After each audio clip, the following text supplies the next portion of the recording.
किसी समय की बात है, एक राजा ने अपने दरबार में पंडित जी को पूजा पाठ के लिए बुलाया। पूजा के बाद राजा ने पंडित जी से 3 जटिल सवाल पूछे। 1. भगवान कैसे दिखते हैं? 2. भगवान कहां तक देख सकते हैं? 3. भगवान क्या करते हैं?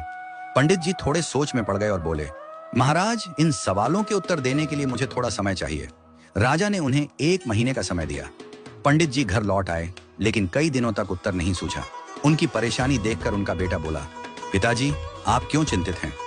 पंडित जी ने उसे राजा के सवालों के बारे में बताया। बेटे ने आत्मविश्वास से कहा, पिताजी, आप चिंता न करें, मैं इन सवालों का उत्तर दूंगा। अगले दिन दोनों राजा के दरबार में पहुंचे। राजा ने पंडित जी से पूछा, पंडित जी, आपने मेरे सवालों के जवाब खोज लिए? पंडित जी ने कहा, महाराज, मेरे बेटे ने इन सवालों के उत्तर देने का जिम्मा लिया है। राजा ने पूछा, तो बताओ, पहला सवाल, भगवान कैसे दिखते हैं? पंडित जी के बेटे ने मुस्कुराते हुए कहा, महाराज, कृपया एक कटोरी दूध मंगवाइए। दूध लाया गया। लड़के ने उसमें अपनी उंगली डालकर घुमाना शुरू कर दिया। राजा ने चौंक कर पूछा, ये क्या कर रहे हो? लड़के ने शांत स्वर में कहा, महाराज, क्या आपको इस दूध में मक्खन दिख रहा है? राजा ने सिर हिलाया और कहा, नहीं। लड़के ने उत्तर दिया, मक्खन इस दूध में ही है, लेकिन उसे निकालने के लिए दही जमाकर मथना पड़ता है। ठीक वैसे ही भगवान हर जगह हैं, पर उन्हें देखने के लिए ध्यान, साधना और सेवा का मंथन करना पड़ता है। राजा ने मुस्कुराते हुए कहा, अच्छा उत्तर दिया। अब बताओ, भगवान कहां तक देख सकते हैं? पंडित जी के बेटे ने कहा, महाराज, कृपया एक दिया मंगवाइए और उसे जलाइए। दिया जलाया गया और उसकी रोशनी चारों ओर फैल गई। लड़के ने पूछा, इस दिए की रोशनी कहां तक जा रही है?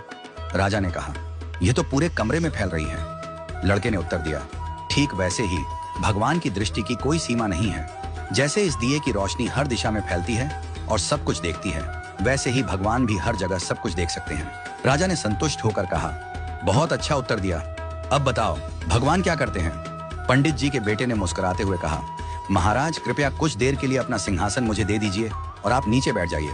दरबारियों में खुसर पुसर होने लगी, पर राजा को जिज्ञासा थी, इसलिए उसने उसे सिंहासन पर बैठने की अनुमति दे दी। लड़का सिंहासन पर बैठकर बोला, महाराज, अब देखिए, अभी तक आप राजा थे और मैं आपकी प्रजा था, लेकिन अब मैं राजा हूं और आप मेरी प्रजा हैं। यही भगवान की लीला है। भगवान जिसे चाहते हैं उसे ऊंचाई पर बिठा देते हैं और जिसे चाहते हैं उसे नीचे उतार देते हैं। यही उनका काम है। राजा यह सुनकर चकित रह गया। उसने पंडित जी और उनके बेटे की चतुराई की सराहना की और उन्हें ढेरों उपहार दिए। राजा ने कहा, आज तुमने मुझे भगवान की शक्ति, दृष्टि और कार्यों का गूढ़ रहस्य समझा दिया। इस घटना के बाद राजा ने विनम्रता और सेवा का भाव अपनाया, क्योंकि वह समझ गया था कि भगवान हर जगह हैं और हर रूप में विद्यमान हैं।